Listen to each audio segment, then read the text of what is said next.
à toutes et bonjour à tous et bienvenue dans cette nouvelle vidéo qui aujourd'hui va traiter du tutoriel pour un tour de ma création que j'ai intitulé Première prédiction.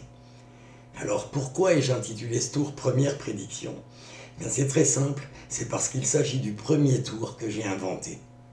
J'ai trouvé ça en 2004, à l'époque je tripotais à peine les cartes, je commençais tout juste. Je connaissais peut-être deux techniques, la prise de brisure et la levée double, et j'ai trouvé ce tour. Alors, c'est un tour très simple, mais malgré sa simplicité, il a toujours eu un fort impact sur le public. Je l'ai fait à plein de publics différents, et il a toujours très bien marché.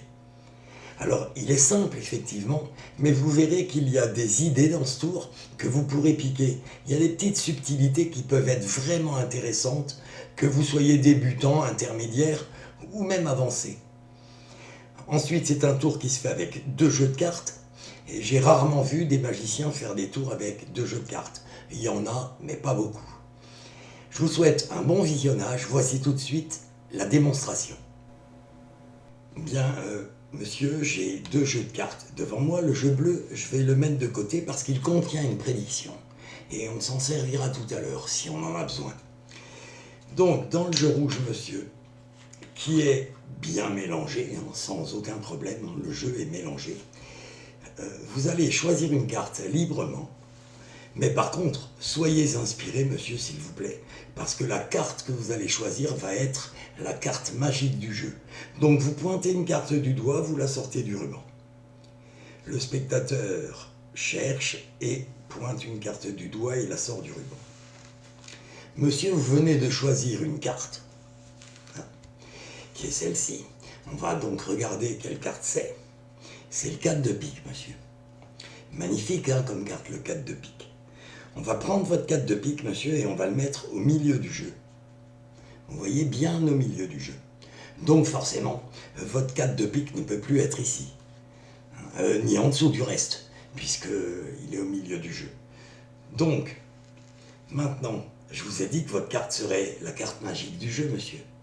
Donc si je fais ce geste, que je claque des doigts, le 4 de pique remonte. Superbe, hein?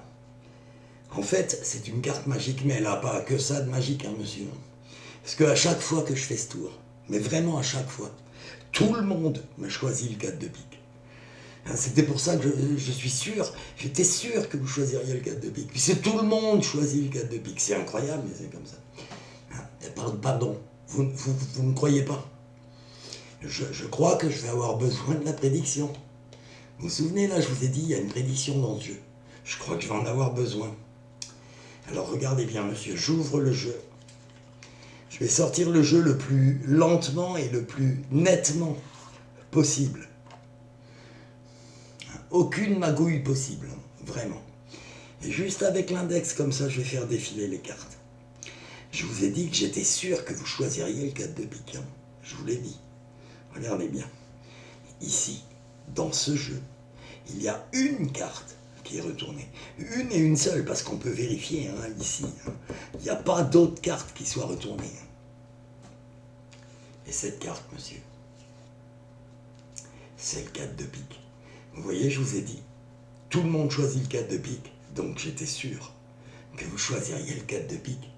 Merci beaucoup. Bien, alors voici la préparation des jeux avant de faire le tour. C'est relativement simple aussi. Vous choisissez une carte, n'importe laquelle. Moi, j'ai choisi le 4 de pique. Vous pouvez prendre le valet de trèfle, la dame de cœur, l'as de pique, le 10 de trèfle. Vous faites ce que vous voulez, vraiment. Moi, j'ai choisi le 4 de pique, donc je vais prendre le 4 de pique. Et dans le jeu rouge, je vais mettre le 4 de pique au-dessus du jeu. Et le jeu rouge est prêt. Pour préparer le jeu bleu, vous l'avez compris, le 4 de pique va aller face visible dans le jeu, face en bas. Face en l'air dans le jeu, face en bas. On la tourne à l'envers par rapport au jeu. Et le jeu bleu est prêt. Voilà la préparation des jeux. Bien, alors maintenant vous êtes prêts à faire le tour. Vous montrez vos 2 jeux à vos spectateurs. Vous écartez le jeu bleu en disant « Il contient une prédiction, on s'en servira tout à l'heure ». Ensuite, vous ouvrez votre jeu rouge. vous montrez que votre jeu rouge est mélangé. Alors moi je procède comme ça parce qu'à l'époque, je ne savais pas faire un mélange en conservant une carte au-dessus. Je ne savais pas mélanger à l'américaine. Je commençais à peine à tripoter les cartes. Je ne connaissais pas de fausse coupe non plus. Bien sûr, si vous voulez mélanger et faire une fausse coupe, vous pouvez le faire. Moi j'ai fait la démo comme je faisais le tour à l'époque. Ensuite, vous faites un ruban, vous demandez à votre spectateur de pointer une carte du doigt et de la sortir du ruban. Donc il le fait. Ensuite, bon, avec le texte que vous avez vu, bien sûr, soyez inspirés parce que ça sera la carte magique du jeu. Ensuite, vous ramassez le ruban. C'est à ce moment-là que vous faites la première technique. La prise de brisure. Simplement en ramassant le ruban et en égalisant les cartes, vous prenez une brisure en crochetant la carte avec le pouce. Maintenant, si vous voulez, vous pouvez aussi prendre la brisure en poussant et en ramenant au niveau. Vous avez également une brisure au petit doigt derrière. Je la montre, voilà. Une fois que cette brisure est prise, vous intéressez évidemment votre spectateur à la carte qu'il a choisie. Monsieur, vous avez choisi cette carte. Et sans interruption, vous avez choisi le 4 de pique. Et vous retournez la carte. Si toutefois vous ne savez pas faire une levée double comme je viens de la faire, parce qu'à l'époque, moi je ne savais pas faire une levée double comme ça. J'y arrivais pas, ça se décalait tout le temps. Enfin, j'avais toujours peur que ça se décale, quoi. Donc, comment je faisais ma levée double? J'avais ma brisure, je passais par le biddle, je tirais la carte comme ça et je la retournais en l'avançant. Et là, j'avais fait ma levée double. Mais ensuite, n'oubliez pas que si vous avez fait votre levée double comme ça, quand vous allez la remettre, remettez-la aussi en passant par le biddle. Pour ne pas rompre l'harmonie des gestes que vous venez de commencer à faire. Ensuite, la carte réellement choisie par le spectateur, qui évidemment n'est pas le 4 de pique, puisque là on vient de faire un forçage à la levée double. Ça, je ne sais pas si vous le connaissiez celui-là, mais je peux vous dire que il est très efficace. C'est un forçage, ni plus ni moins, on a forcé le 4 de pique. C'est dingue, mais c'est vrai. Et pourtant, le spectateur a vraiment eu l'impression de choisir librement. Il est vraiment très efficace ce forçage, ça c'est un des petits trucs à retenir de ce tour. Donc ensuite, on prend la carte choisie par le spectateur, on la vire au milieu. Et ensuite, là, on va refaire une levée double. Donc, on croche 2 cartes derrière et on fait une levée double pour montrer que la carte n'est plus au-dessus. Alors pareil, si vous avez fait votre première levée double en passant par le biddle, passez par le biddle pour faire la deuxième. Refaites les mêmes gestes. Ensuite, vous montrez qu'elle n'est pas en dessous et puis vous posez le jeu.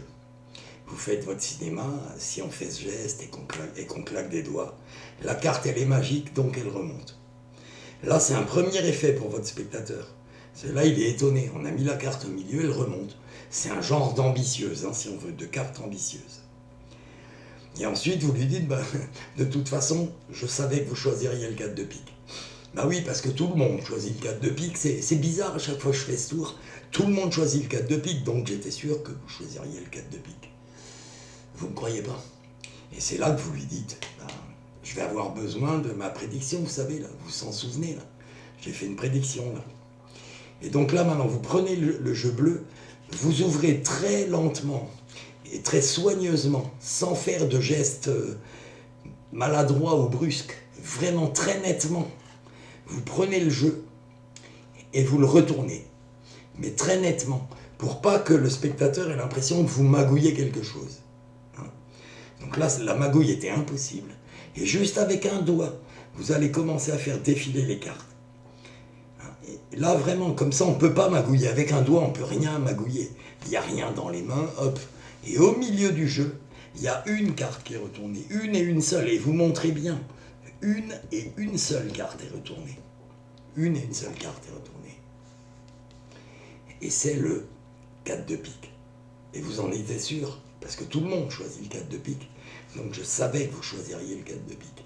Et là, je peux vous garantir qu'à ce niveau-là du tour, votre spectateur il est complètement abasourdi parce qu'il a l'impression d'avoir choisi sa carte librement. Il a l'impression que tout s'est passé librement. Et en fait, on lui prédit et on lui prouve qu'on savait ce qu'il allait faire. Et ça, vraiment, je peux vous dire que c'est un très fort impact sur le public. C'est un tour qui est vraiment très simple, mais qui a vraiment de l'impact. Je suis très content de pouvoir le partager aujourd'hui avec vous. C'est un tour que j'ai trouvé il y a vraiment longtemps, donc 12 ans. Et vraiment, je le fais encore de temps en temps. Et je me rends compte que même tout simple qu'il est, il a vraiment un très fort impact. J'espère que vous aurez beaucoup de succès avec ce tour. Je pense qu'avec les explications que je vous ai données, vous arriverez à le faire. Bien sûr, si vous voulez améliorer la routine, vous le pouvez, notamment en mélangeant le jeu et en coupant le jeu au début de la routine. Voilà, je vous la livre comme je la faisais à l'époque. Je peux vous dire que même déjà comme ça, elle tourne bien. N'oubliez pas le petit forçage à la levée double, parce que celui-là, je peux vous garantir, je l'utilise dans d'autres tours, et vraiment, il est vraiment très très efficace. Voilà, j'espère que vous serez content avec ce tour et que vous aurez beaucoup de succès. Je vous dis merci de m'avoir suivi, et je vous dis au revoir, et à une prochaine vidéo. Ciao!